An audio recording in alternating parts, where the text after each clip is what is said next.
Hello and welcome to the 1212 podcast with me, Sean Hegarty. Just before we get into things, myself and my wife have, let's call it an adult play that we're doing in the Grand Opera House this Christmas. Tickets are on sale now at goh.co.uk. It's called Home Alone. We've got 3 brilliant actors and actresses in it, and it's going to be phenomenal. We're over 70% sold already, so if you want to go, make sure you get your tickets quick. It's on sale from early December until I think Christmas Eve is the last date. So make sure you get in there and buy your tickets.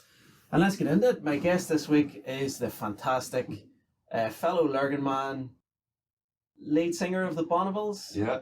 Yep. Andy McGibbon, ladies and gentlemen. How are you, mate? Good, man. Good. Yeah. Yeah, good, thanks. Yeah, I'm sorry we had like a full fucking hour and a half chat here before we started. Oh, sure. Just with me setting up, but we're here now and it's good to have you here too. Thanks, man. Thanks for inviting me. You didn't have far to travel? No, just I'll say Lurgan just. Yeah, happy days. Yeah, life is good. Brilliant. Hitting the road this week? Yep, we're heading away to. We'll fly into Copenhagen on Thursday, and then there's a bridge from Copenhagen to Malmo in Sweden, across that sea. Well, now there is. By the time you get over there, Putin could have done something to it. Yeah, but somebody's blew it up. Yeah, the fingers crossed it's still there when you get over. Did you see the footage of that? It was nuts. The you always like that dodgy security footage, and you just see the cars, and you just go, something's going to happen here, and the guy that comes out of the smoke.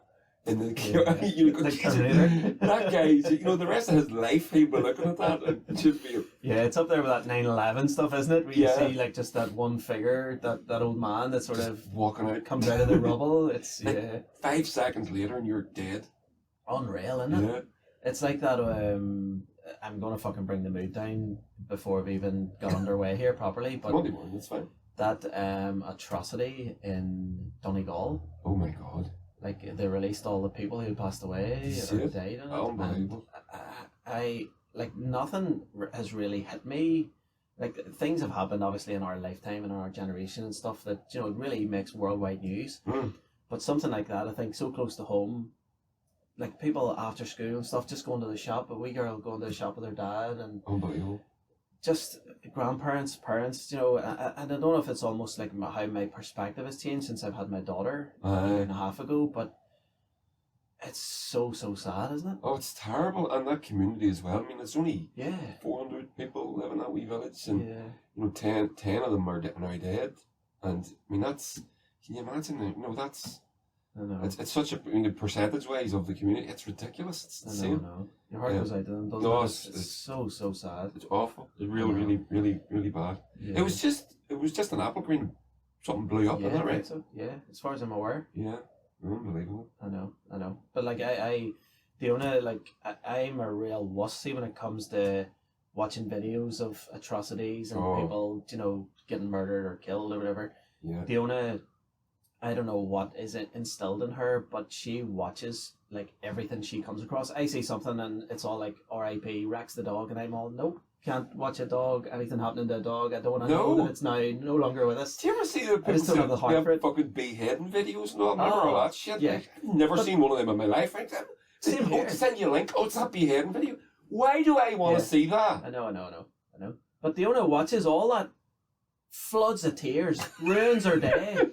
And you're like, just turn it off. Don't put yourself through that. I would have nightmares. I have nightmares. I would literally have nightmares. Yeah. If I saw, I mean, even the descriptions of them, when you're reading about the thing that happened in the newspapers or online in an online article where a journalist is telling you what's happened, even the description of it, my imagination, it just fills in the blanks. And I'm like, oh, fucking hell. I know. It's brutal. Oh, shocking stuff. I just can't do it. I can't do it. But yeah, you were talking about the bridge. Oh, the bridge, yeah. The bridge to Malmo. So yeah, it's class. It's like a big 20-kilometre bridge along the sea. So it does this big arc. So you drive from Copenhagen to Malmo. So that's the first thing we're doing on Thursday. Are you hiring a van or a car? So we get a train across, and then we rent a car in Sweden, and we're doing the Sweden leg with a car, and then all the equipment is, the amp and the drum kit are provided at the venues, and then we go to Norway. I love touring in Norway because everything is trains and planes. So there's no fucking about with, Yeah. you know, like before the pandemic, we did, when we released our last album on Dirty Photographs, a live natural sound. What was that, 2018? No, it was 2019, was it? 2016, 17, something like that. 2018. Yeah, 22, yeah. 2018, yeah. And then we toured hard. And we were like, we did one tour where we were averaging 9 hours a day driving. And I was doing the driving course, didn't even have a driving license back then. No way. And so you're turning up at a venue, and after driving for 9 hours in, like, through Spain, where it's fucking Wrong side of the road too, isn't it? the wrong side of the road, the heat, No way. everything. It's a nightmare. And then you're having to load out, and there's no, it's not like you drive and then you go to your hotel for a sleep for 3 hours. It's straight out into the venue, sound check, fall asleep in the dressing room. Somebody comes and knocks the door, says, right, you're on, and that's you. No You know, way. you have to go and do a killer show. So can you sleep before a gig? You've no Uh-huh. like butterflies or nerves, or you're just No, I just wake me up before you go? just well, I can go and do it now. Fair play to you. Well, it's just I did. I mean, it's just from having to do it. I remember the first time I played live years ago when I was in my 20s with a band. I remember my hands shaking that much. I was afraid. The first chord was like a bar chord A, and I remember I don't think I'm going to be able to play the chord. You were so nervous. I'm so nervous. But as soon as I started playing, it just went away. Class. So Fucking hell. yeah. I'd say because I tell maybe I'm gonna say depending on the length of set I do, but I tell probably averaging around 60 to 80 jokes per Yeah. set. Yeah, wow. But somebody would come up to me in the street and go, "Oh, you're not a comedian. Tell us one of your jokes." And I'm like, Yeah. knock knock, who's there? Fellas who? Fellas a glass of water. I'm like, I can't think of a single joke of my set. And I'm like, I've maybe gigged, I've just come off stage or heard, Yeah. you know, somebody's met me out at the side of the venue. Well, exactly the same. But he says it's that muscle memory. I'm doing a solo thing now too. It's completely different from the Bonnevilles. And I started wearing glasses to read, right? Which I never did before, and that's only like it's new. Like this past 6 months, I've had to wear glasses. So, I'm sitting in my studio rehearsing a set, just me and an acoustic guitar, with my book of my lyrics in front of me, and I've got my glasses on, so I'm reading away, and then. So I go to the venue, and I'm not going to wear my glasses when I'm playing, but the book's there, and the place is dark. You know, it's a wee dark, cosy wee venue, and I can't see my lyrics. But I remember every lyric. Yeah. But I couldn't tell you one of them now. I couldn't finish. I couldn't read a verse from memory. But as soon as you start playing in a room, It just comes to you. it just all comes. Yeah, that's funny because there's times I'm actually mid telling a joke, and I'm like, "Fuck, I don't know what I've said up to now." Yeah. Like I was on autopilot there, and I've just came out of it, Yeah. and suddenly my mouth's moving, and I'm telling the rest of the joke. Yeah. And in my head, my brain's just lying up with the feet up, just relaxing and Yeah. enjoying just Exactly. being out and about. Exactly the same. It's unreal. It is. It's nuts. But it is that muscle memories from doing it. Yeah. Like we're supposed to rehearse. We're going on tour Thursday. We haven't played. The last gig we played was, where the hell was it? I can't remember. A few weeks ago anyway. And we haven't rehearsed. We don't rehearse much, me and Chris, except whenever we're if we haven't played for an extended period of time, which isn't very often, or if we've got new material, you know, we're going into the studio or whatever. And so we haven't rehearsed, and we're supposed to go up and rehearse tonight, but I can't make it. And I'm not going to make it tomorrow, and we can't do it on Wednesday. So we're not going to rehearse before we go on tour. It won't matter. We'll just hit it hard. By rehearsing, is it more instruments or is it more vocals or? Both. We'll just Need pick both? what songs. What songs do we need? And sometimes you'll start a song, you go, right, okay, that we've got that next. You know, you just because we've got 4 albums plus worth of material. So Yeah. You can't just like sit side by side on the plane with an earphone each and just be all like, no, it's a lot more than that. yeah. No, it's not that. No, plus you don't want to hear Chris sing. Really, he's too bad. fucking horrible. He's really, really bad. You know. How did you start? How did the Bonnevilles become the Bonnevilles? Yeah. Well, I was doing a 2-piece thing with another guy, and we sort of fell out a wee bit. And to his credit, it was his idea, the whole 2-piece thing. I wasn't. A guy called Tommy Malloy here he lives in Craigavon. And it was his sort of idea. I wasn't convinced of it, but then we played a few shows and we rehearsed a bit, and I started writing some material specifically for a 2-piece. And I was going, yeah, I can actually do this, but then we sort of fell out. And but I had enough material then, and I think I want to keep on doing this. So I started to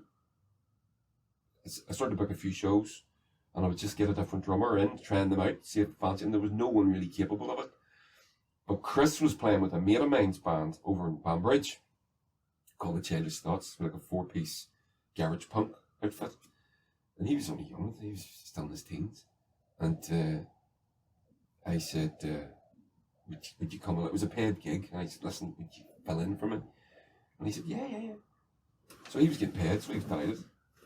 And that was it. He just stayed on. I just stayed on, that was it. And he's great. Me and Chris, you know, we're perfect for each other. You know, when it comes to our work doing this, we don't sitting in a hot, sweaty van for fucking 3 weeks, 4 weeks at a time, and you need to be able to get on, or you need to be able to know each other. You know, okay, I just want to back off now. I want to leave. I'm going to go for a walk by myself. You know, all that sort of. So me and Chris have got that down. I think when you get I'm going to say our age, you kind of appreciate that little bit of downtime, especially when you've been a family man for so long and stuff, and you're maybe away, and sometimes you just want to do your own thing and you enjoy a bit of peace and quiet. It doesn't mean anything about anybody else you're with.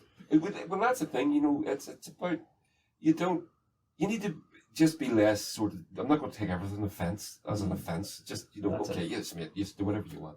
I know you love me, it's fine. You know, it's all good. You just have different priorities. Yeah. Yeah. And then going on the road too, I mean, I actually, once you get going, and I do enjoy the experience of touring, but I find I've always had a real difficulty leaving the family, because I am a family man. I love my wife, I love my kids. The girls are grown up now, but I always struggled. I always, like, it was very difficult for me. It always took me a few days to sort of go, well, okay, I'm here now. Just get on with this. You know, I need to just sort of dig in.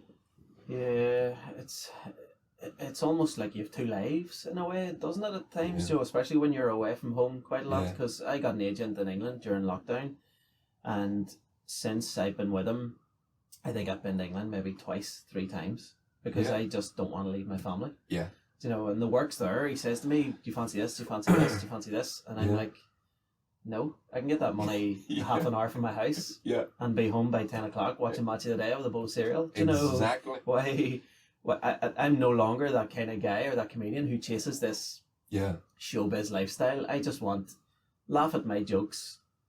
I'll say thank you at the end. Somebody pay me, and I'll just go home and get back to my normal life. Exactly the same. Yeah. People are always, you know, people they have this, and I don't blame them. It's not their fault, because the mythology that's grew up around performing artists and and road life, the mythology that has grown up around that is infamous. You know, in my game with a band, with a rock and roll, you know, we know about all the stories about all those big bands, but you know, at my level, you throw a TV out the window, you're fucking paying for it. And you probably go to jail. You know, your first instinct is, fuck, so who's cleaning that up? Yeah. So who's going to get a puncture? I'm working the rest of the week for free as well, you know, and you're like, you know, so, but you know, people are always surprised, you know, tell us any wild stories about on the road. I go, I've never cheated on my wife. I've never been with a hooker. I don't do any drugs. I like a pint of Guinness and a wee, you know, a pie. And me and Chris we go, you know, like, if we have a night off, which we do, you know, like Monday, you usually try to dial in a Monday for a night off, which we don't like. We would go busking rather than stop working. Yeah, we would do anything. Right. We've never done it, but the booking agents always try to say, right, Monday's the night off, and we go, no, if you can get us a gig, we'll take it. And but if we do have a night off, you know, me and him is just going to get a bag of cans and a pizza and sit in a hotel.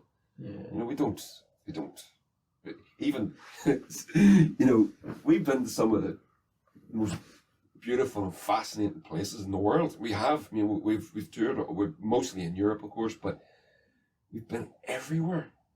And we are the worst tourists Like, it's like, when you went to Bilbao, did you go to the Modern Art Museum, MoMA? You set a couple of cans in the room? No, we didn't.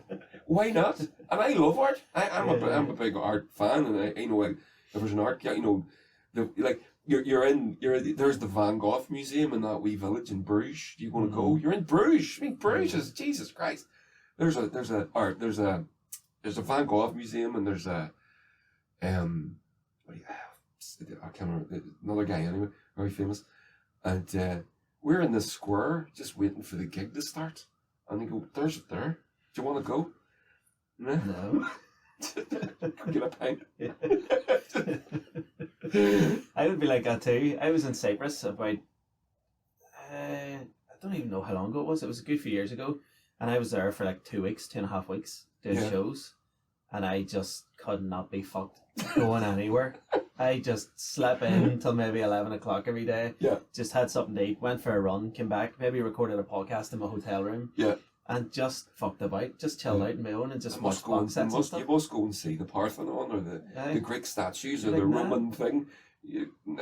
Fuck that. Do you think we're spoiled though these days? Do you know, with the likes of social media and, you know, everything being on our fingertips? Like we spoke before, how like your phone can do so much and stuff now, that people are going to get to the point where they're just, nobody has to leave the room they're in, as long as it's the right temperature and there's a wee area for them to shit where they're sitting.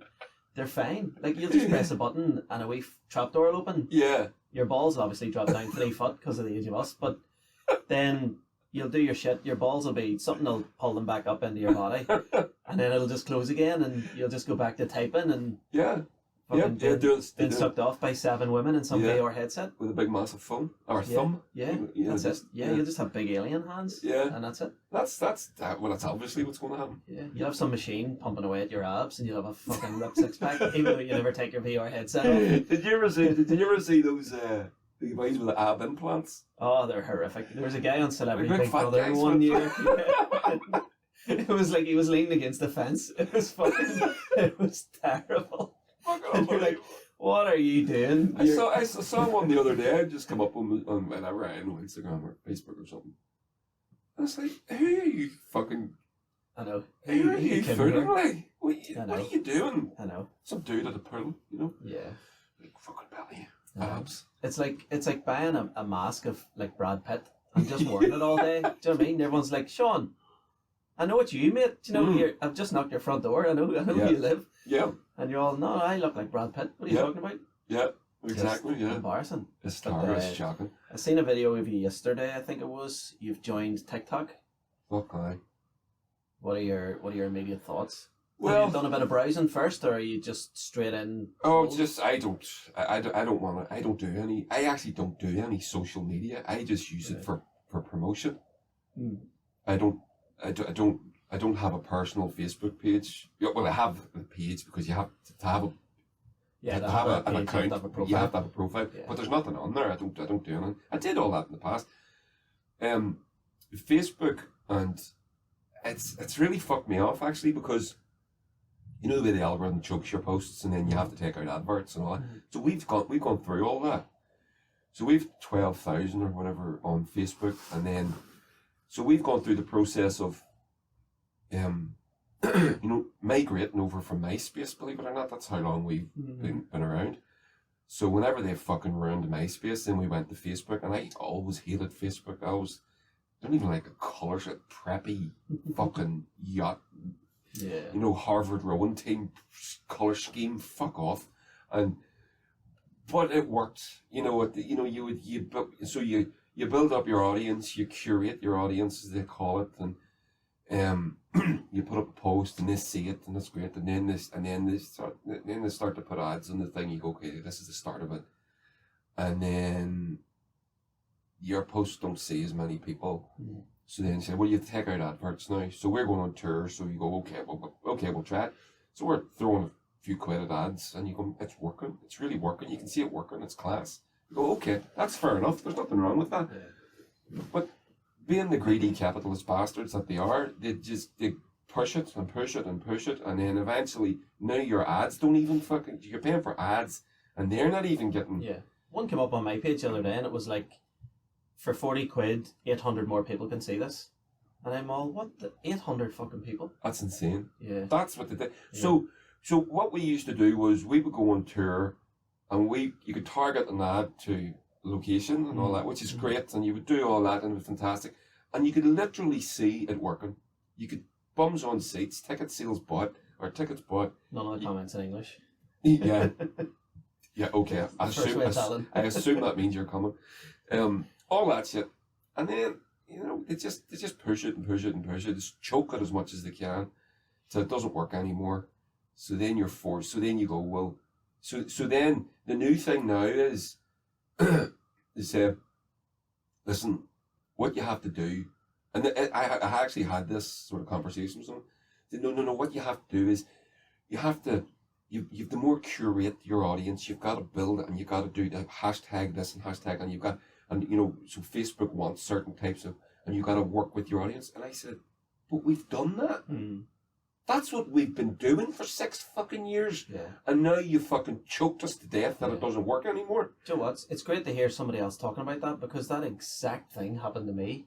And I built up my followers, right? I built up to something like 50,000 followers on Facebook. Yeah. And I did that through fucking graft. Through I graft. went like, right, this is my new website. Hundreds and hundreds, thousands of hours. Yeah.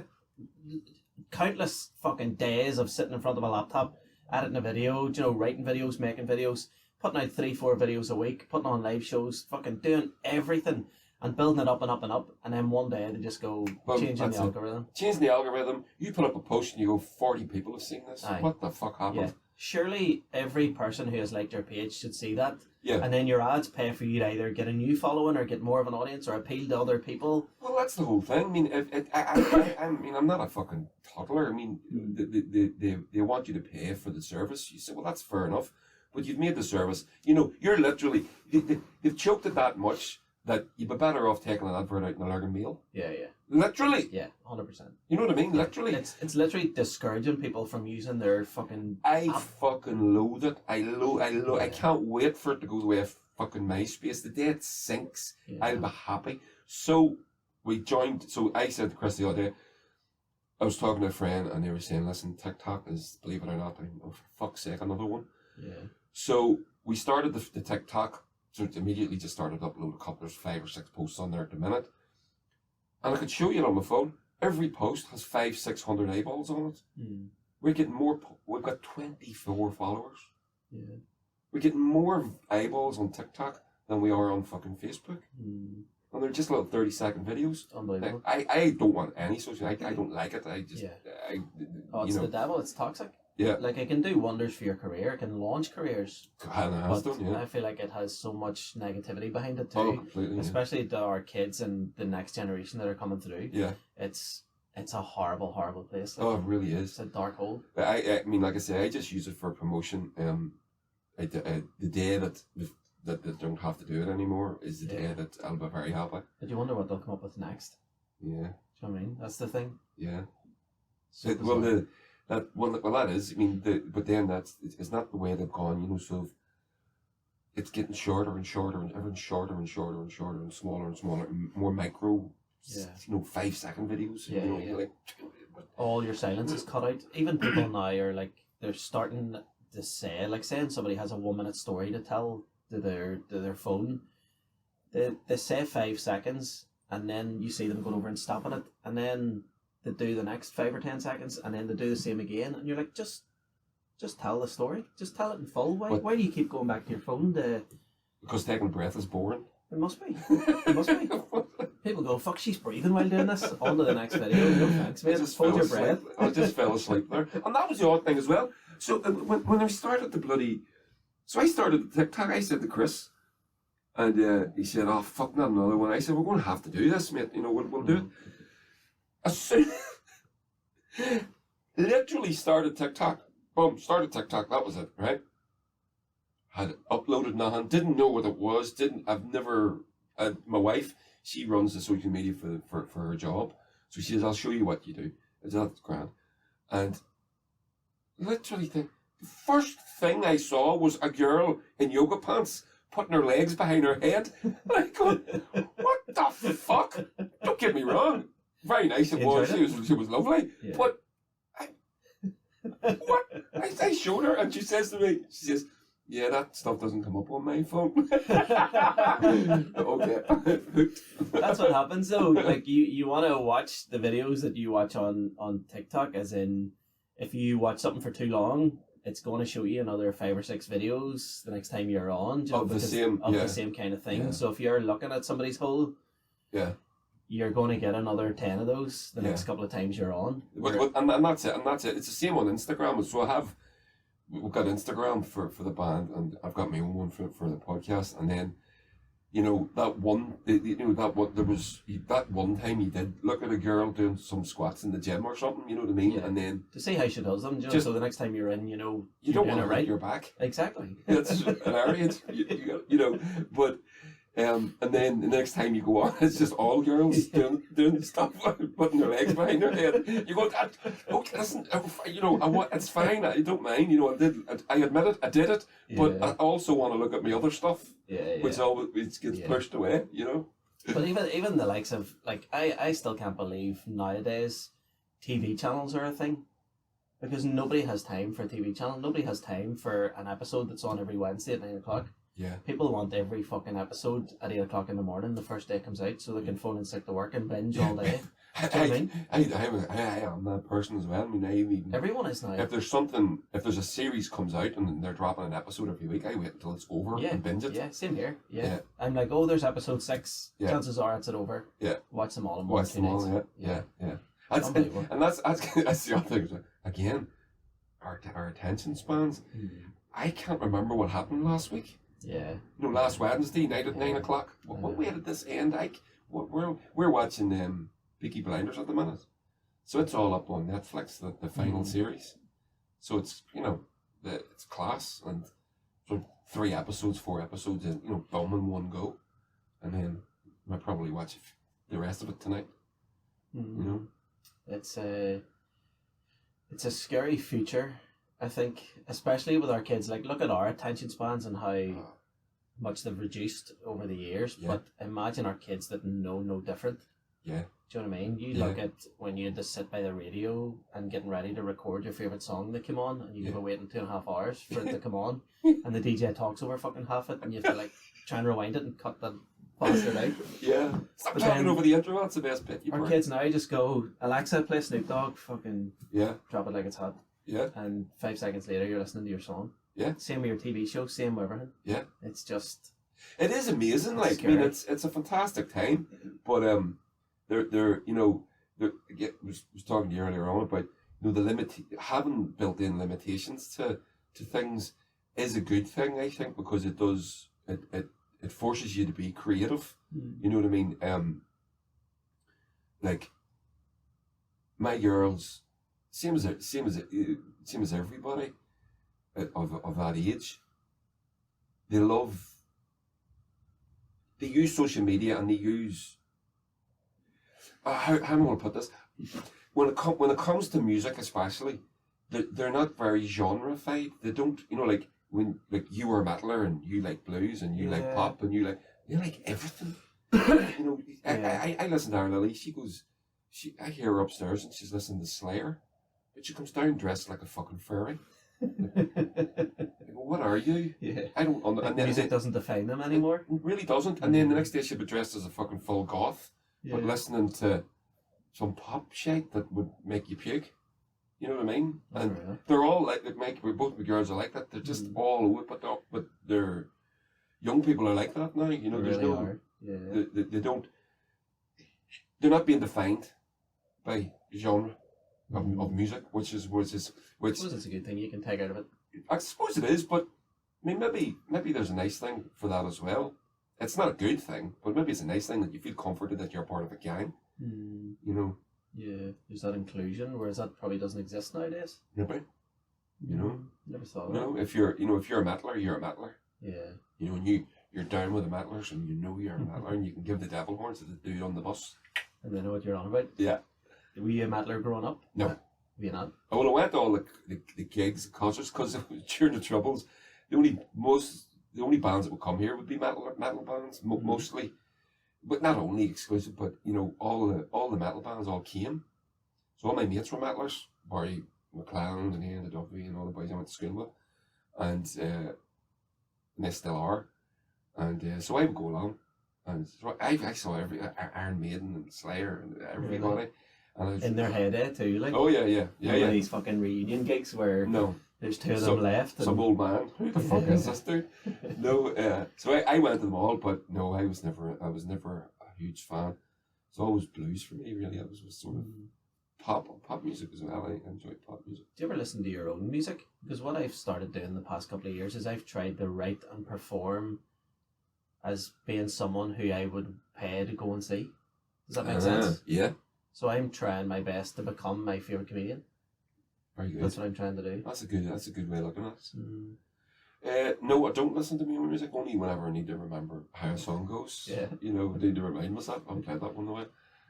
And it's weird. You know, I was doing a solo gig the other night in Bangor, and so there was a couple of Bonnevilles fans in the room. You know, I always sort of warned them. I said, "Listen, it's really what I do is really quiet and soft and very sort of arty, and you know, don't be thinking that you're coming to see a Bonnevilles gig. It's not me doing a Bonnevilles songs acoustically." And they go, no, we know. And they're lovely in the comment, but then they shout out, "Do that Bonnevilles song." Fuck, I should have tried, because you're there to please people too. So I said, I'll try it. I started to play it. Couldn't remember a fucking line. Anything, because it wasn't right. It was just me and an acoustic. Chris wasn't there. There wasn't electric guitar. It's like when you see a teacher like in the swimming pool or something, and you're all, I know that person from somewhere, but they like teach you 3 times a week. Yeah. Because they're not wearing a shirt and tie and sticking a fags. You're like, I can't figure out where I know you from here. What? I know him. Yeah. I've seen them nipples before.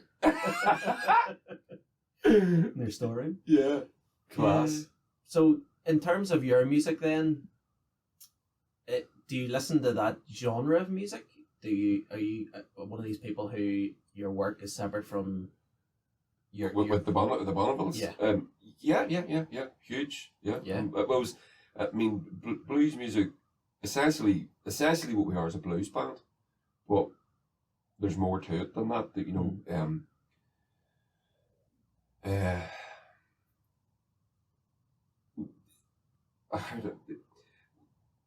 whenever we started, so blues music was very staid. It wasn't going anywhere, and I was convinced it was dead. As a genre, blues was over, because all I could see or get my hands on was just 3 white guys playing pub blues rock, and that's fine. You know, they're doing Rory Gallagher's covers with big long solos and all that stuff, and that's great. That's brilliant if that's what you want. That's not what I wanted, because to me that wasn't exciting. And to me, blues was exciting. When I heard Howlin' Wolf and Muddy Waters and Robert Johnson, and this stuff's electric. This is amazing. You know, it thrilled me. And then over the years, the white guy came along and everything, and then it became pub rock, and it was boring as fuck. For me, not for everybody. For me. So I was sort of saddened a wee bit. I thought I was genuinely going, I can't see how the blues survives this, because it's dull. People aren't it's going to die. But then I heard a particular record, it was R.L. Burnside, asked Pocket of Whiskey, that guy Tommy, give me it. And Jesus, this is amazing. It was just completely different. So it was R.L. Burnside playing with John Spencer, and they were on tour together, so they sat in a room afterwards, and then they would jam, and then somebody said, we should record this. And it was just fucking blew my mind. And I went, okay, the blues isn't dead. And then you got the likes of the White Stripes and the Black Keys, and then everyone starts coming along, and with the garage rock scene, and then the blues, this sort of punk blues thing was happening. And I go, right, this is it. This is it's not dead. I could do something in there. I could fit into this world. So I was listening to all that, and then all the bands that were coming over from America, I was trying to get them booked or going to their gigs and all this. So I was getting involved any way I could. But I was still learning how to do it. Because being a 2-piece isn't to see. You know, you get cozy. You go, where's the bass? Where's the thing? And you go, well, you have to turn that off in your brain. Because you've only just... The only reason you think that's going to be there is because you got used to it being there. There's no reason it should be there. There's no reason anything should be there. You need to step outside yourself. So it takes a bit of time to get used to it all. And how long ago was this you're talking where you're bringing American bands. Early 2000s. Right. So I booked people like Scott Byram and the Black Diamond Heavies, and you wouldn't know these bands, but there were bands that were road dogs. They were just on the road constantly, and they were doing something different with blues, and Scott's a country guy. And I'm delighted to say that today I call them friends, you know what I mean? The Black Diamond Heavies guy called James Legg, we're on the same record label now, and you know, so things like that. So it took a long time to figure it out and get good at it, I think. But yeah, we got there. Would you say you're where you want to be now? We'd like to be richer. Yeah. We'd like to have a bit more money. You know, it's still difficult to make a living, especially with COVID. Let's just fucking wipe this out. But you same as yourself, you know, with all you have to be your own promo. Yeah. And then you have to be your own booker, and you have to be. It's not just being good at something anymore. No, it's not. You have to be a jack of all trades in terms of like PR and social media and networking and yeah. It's a pain in the fucking arse. Yeah. So, it's overwhelming, isn't it? Sometimes it is overwhelming. It's completely overwhelming, and it's impossible for one person to do it all, and certainly do it all right, do it all well. So the solution for us is I started a record label called Motor Sounds Records.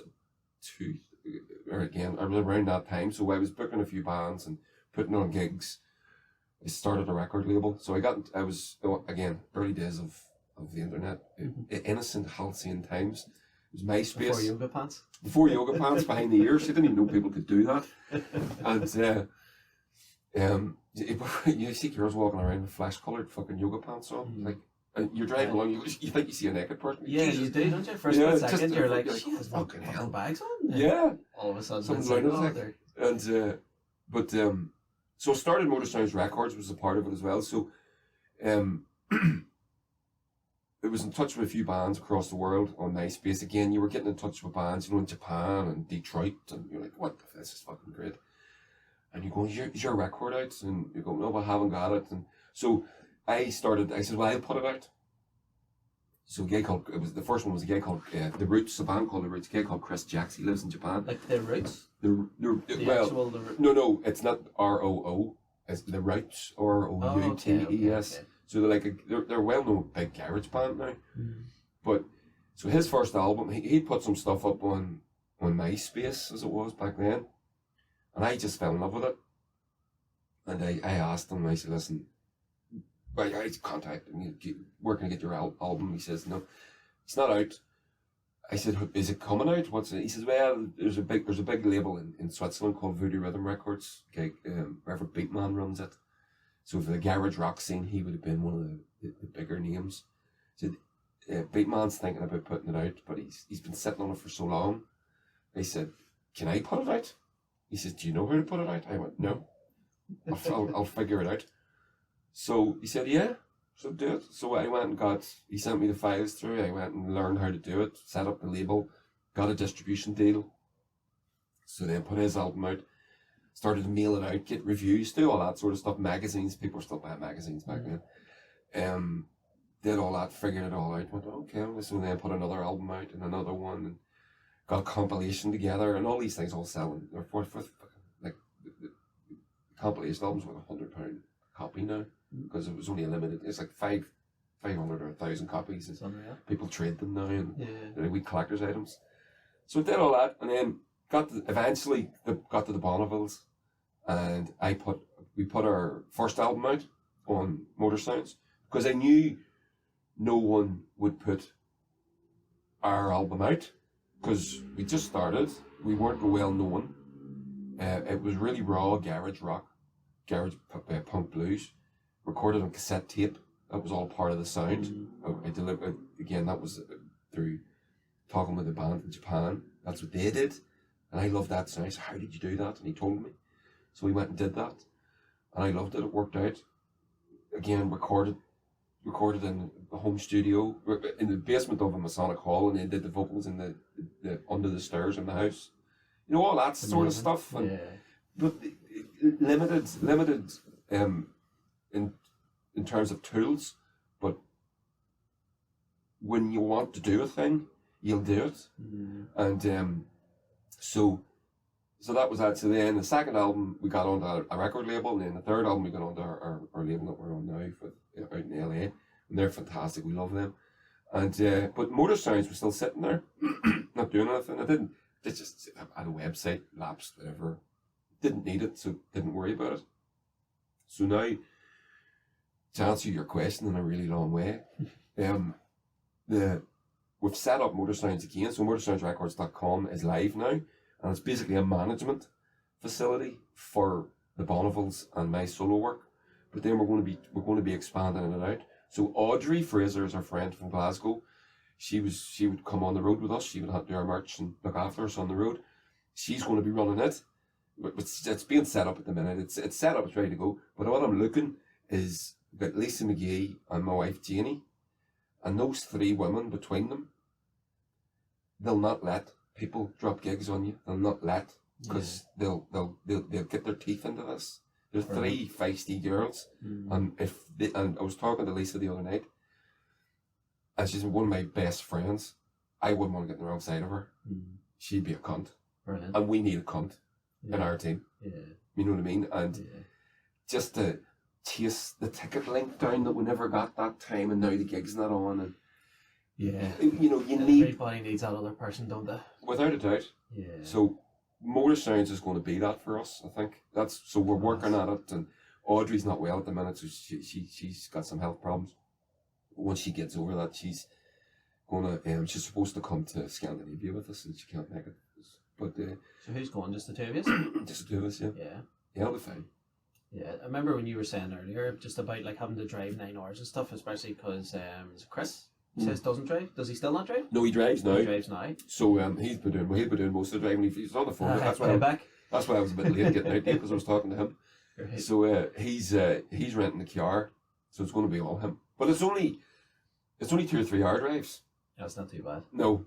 I think when I properly make it, the first thing I'll be doing is just paying for a driver. Without a doubt. Everywhere I go. And say if you pick me up at the airport, there's nothing more fucking stressful when you get to the airport and you have to go and find where your car is and stuff that you have to hire, and then somebody talks you through all the shite, and then you eventually get on the road. You don't know where you're going. You could be driving on the wrong side of the road. You have to sat nav it.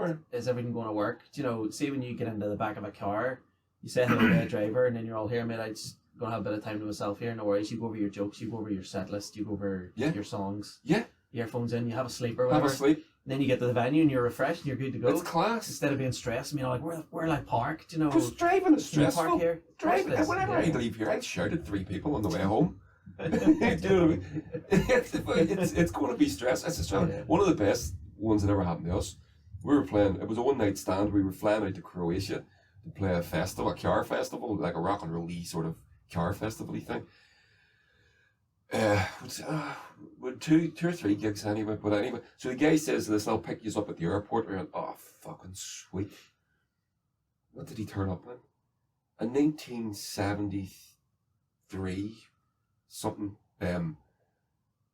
Roadrunner, a big American thing longer than this fucking studio. You ever see those cars? Huge. Like a Roadrunner, like it's called a Roadrunner, and it's I don't know if you know anything about American cars, but it's the Roadrunner cartoon. Yeah. That's what it was named after, and the horn is the meep meep. Meep meep. That's the horn.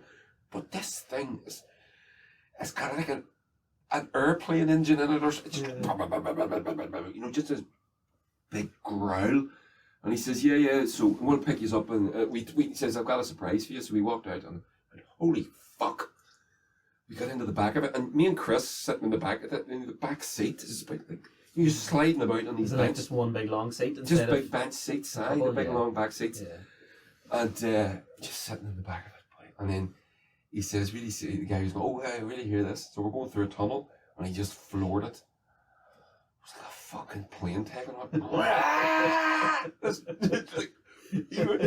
You actually got a wee thrill, you know what I mean? Like, oh my God, you could be tickling your balls going, "Oh, I like that." I would 100% get on the back of a moped if somebody else was driving. Yeah. I don't give a fuck. See, if it just gets me the gig, I'm less stressed. Yeah. I can relax a wee bit. That's what I'm all about now. Just how can I do this as minimum casually, effort, minimum maximum effort. input. Yeah. Yeah. I got to the point. I did a gig the other night, and I was booked to do. I was MCing, like I booked myself. It was my gig in Cookstown in Thirsty J's. Yep. And I don't think you've ever seen me perform, but I like nowadays I have like a big table set up of like props and a tablet and a wee keyboard and a blow keyboard and a ukulele sometimes and big pictures that I do like sort of single jokes based on like what the picture is and stuff like that. And I set this all up the other night and I was like, fuck's sake, I need to just do something else that doesn't involve all this technical setup and all this shit, because I introduce lads and they come up and they tell their jokes and they get off the stage and that's it.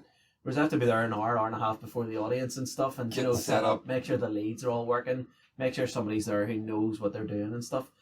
And I got to that point, I was like the other night, I was like, I'm going to go out here and try and tell as little material as possible because this is going to be a regular gig, so I'm going to be MCing every month. Whereas if I do all my jokes in the first night, I'll just be even more stressed next month when I have to come back and do a gig because I'm like, what'll I do?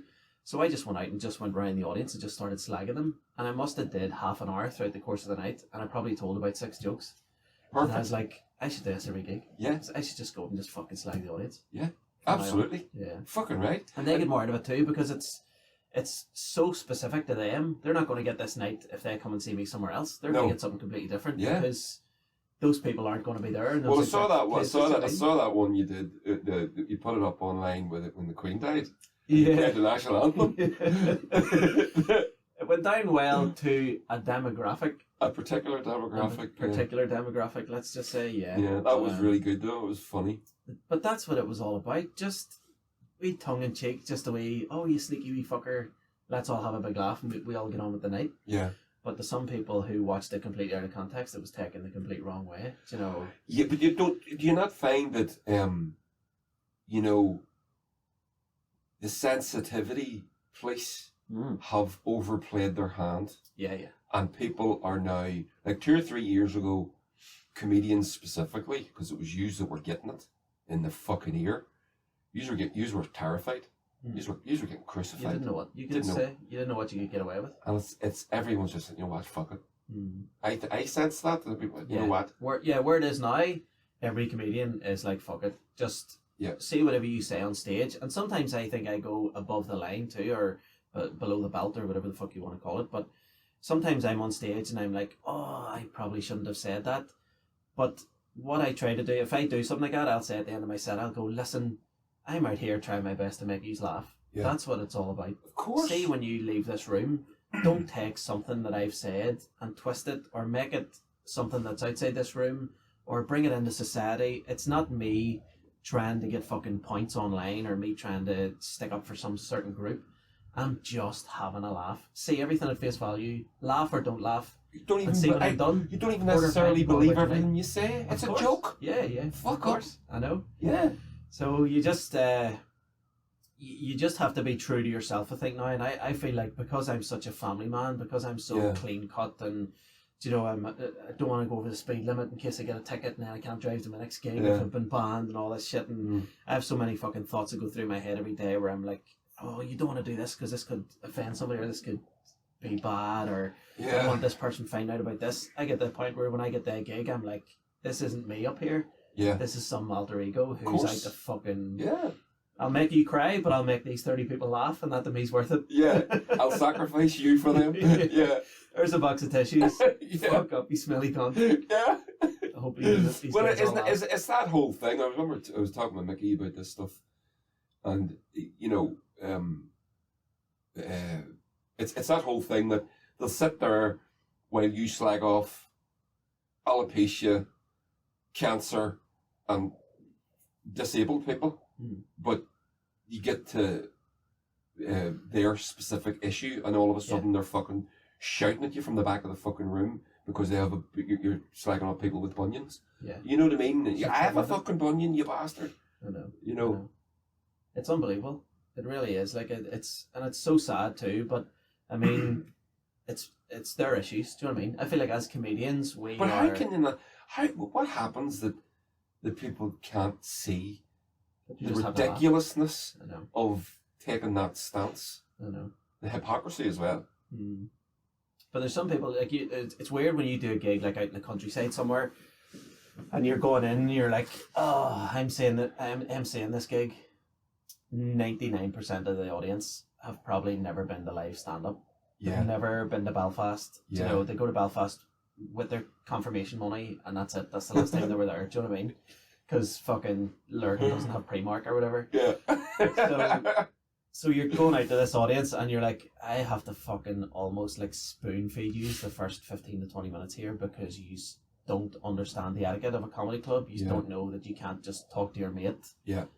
You know, yeah. you can't just answer your phone and talk in front of a crowd. That's a you know, it's whereas even when I see like singer songwriters and stuff, or people who are booked to do acoustic sets, they're so disrespected because they're booked in a busy bar, maybe on a Saturday afternoon in Belfast or whatever, and nobody's listening to them. Nobody's listening. You may as well have a fucking song on a jukebox or something, and you're like, this guy's phenomenal, or she's incredible, she's so gifted, so talented, sings every note perfectly. Yeah. And people just couldn't give a shit. They're all talking about it. I make a point of clapping after every single song, no matter where I am, who I'm with. I tell you, as a performer, it's the same as yourself, you know, as a performer. It's horrible. It is horrible. I remember Amy Montgomery, she went on tour and she asked me, she says, because I was just starting to do my solo stuff, it was before COVID, and she says, do you want to come and support me? I went, I have a class. So I remember talking with Stevie Scullion, you know, Melodian, and he was saying about how he stopped doing, he would only do sit-down gigs now, where people just sit there, because Stevie's solo stuff, just him on his own with an acoustic, with the band is different, but with just him on his own with an acoustic guitar, it's beautiful. He's such a great songwriter, and he's very soft and everyone's gentle, and he just, if you allow him, he'll just take you on a little boat ride. It's just beautiful. It is really, really beautiful. But he's sitting in a room trying to do that with people, and it just doesn't work. And it's hard for him as a performer. It's hard for anyone as a performer to endure that. And I always remember him telling me that. And then Amy asked me, she says, would you fancy it? I said, sure. So the first gig was in Waylands in Dublin. So I go down, I'm a wee bit sort of nervous again, because it's the first time I've sort of gone out to do this solo stuff. And again, it's very different, it's very soft, it's different, it's not the same as the Bonnevilles. And I'm going into this rock room, and I'm like, oh shit. I started to remember what Stevie had said, and I was like, oh fuck, I think I've screwed the pooch here. So, anyway, I go up onto the stool on the stage, and the audience are beautiful. They're very quiet, they're very respectful, they listen, they get it. They're obviously a musically educated audience, and they get it. Class. So then I come up to Belfast, we're playing the Limelight. Oh my god. It was, I think I played 15 minutes and just said, that's me, last song. There's no point in me being here. This is awful for me. You're not listening. Just stick music on. Have a just DJ. Get the band on. I don't need to be here. No, it was Amy's, supporting Amy again. And I said, I don't want to do this. So since then, it's all been just sort of solo, sit-downy, quiet. Yeah. You know, small audiences, and they're all paying in. They're all paying, you know, I've never charged, you know, I'm charging £15, £20 a ticket to come and, but there's only 30 people there. You know, to come and see me sit down and sing songs. And that's class though. It's I love great. that intimacy. I love that. Like, and the venues are important as well. So we're doing the American Bar. I booked the Sunflower for the 29th of January. Lovely spot. Beautiful. Upstairs. Yep. On Sunday afternoon, 2 o'clock. Love it. Block of pints. Take your money, buy some food for your wife and your kids, and then last train home. Yeah. You know, and all you're doing is you're walking with an acoustic guitar and a case. Unreal. Love it. So it should be, isn't it? Yeah. I get some promoters and I'm dealing with them, like in terms of booking gigs and stuff, and they're all, you know, this is your budget or whatever, and I'm all right, and just let me know all these things. You know, how much is it in? They go, oh no, it's free in, and I'm all, you're fucking mental. You're mental. Free in means people don't give a shit. No one cares. It's just disrespect straight off the bat. It's like, right, I've invested nothing in this. See if I don't like this first act that's on, or somebody who's shite, or if I can't hear them properly, or if I can't see them because there's somebody in front of me, I'll just talk to my mates, or we'll go to another bar. Yeah, and exactly. Just ultimate disrespect. Complete, and that's it. It's that thing. You know, you said that there's no one. I haven't invested anything in this. That's so important to understand what that means. That's exactly what's happened. There's been no investment made by the, you know, as a performer, I need you to get it. Yeah. You need to understand what's happening here. You know, there's something happening here. I need you to work with me. If you don't work with me, it's fucked. Yeah, it lessens the experience for both. Yeah, completely. Everybody. I played a solo gig in Bangor there the other night, as I said. And now, again, it's free in. It's back room in Fieldies. There's only 20 or 30 people. It's tiny. It's about the size of your studio, to be fair. Maybe a little longer. But they've been doing that gig for years. Everybody's Duke Special has played it. Everybody has played it. You just get, they say, listen, it's free in, there's 150 quid or whatever it is, come and play some songs. It's an educated audience. Assholes aren't going to turn up. There's nothing there for them. You know what I mean? And they sit, and it's very quiet. And I tell stories about the songs that I'm doing now, when the solo stuff. It's more sort of Irishy and folky and a wee bit. I lean into mythology and stuff like that. And local mythology around here, the characters, the fairies that live around here. And I tell the stories about these things. And people listen. But that's brilliant. People are learning, as well as it's almost like you've done your homework about a place and you're going to them and you're going, see this place where you are right now, or where you live. Yeah. Here's a wee bit of that you didn't know about it. And people are, the feedback I'm getting is it's giving people an insight into the song before they hear it. So they're getting an extra. They're up to, they're invested more. I like the song. They're invested more. Exactly that. They're invested more. Yeah. Brilliant. And they go, I would like the song anyway, but now I know what it's about. That's brilliant. It's class, isn't it? Yeah. It's like, it's the difference in going to see a movie without reading the bio or seeing the trailer. To what you're doing is you're giving them the trailer and then they're going fucking. The no going in. That movie. Yeah. That's what you want. Yeah. Speaking of gigs, we're doing a gig in the next couple of weeks. We'll finish up, I think, soon. Yeah. We're doing I'm going to call it Black Cat Club. Black Cat Club. What First is that? annual Halloween ball. That's is that like a promotions company, like an event company, rather than an actual club? Or yeah, well, it was supposed to be. So what we did was we set up, was again just before COVID. We got complete. When I think of all the things that I fucking lost over COVID, so we'd set up the Black Cat Club. Me, Richie, Lisa, and my wife Janie. We went to see Noel in the Railway Bar, and we said, "Listen, can we sort of basically take over the back space because I'm sitting there closed? There was nothing happening." There was meant to be a comedy club there, wasn't there, pre-COVID? Yeah, that was us. So we brought Mickey in.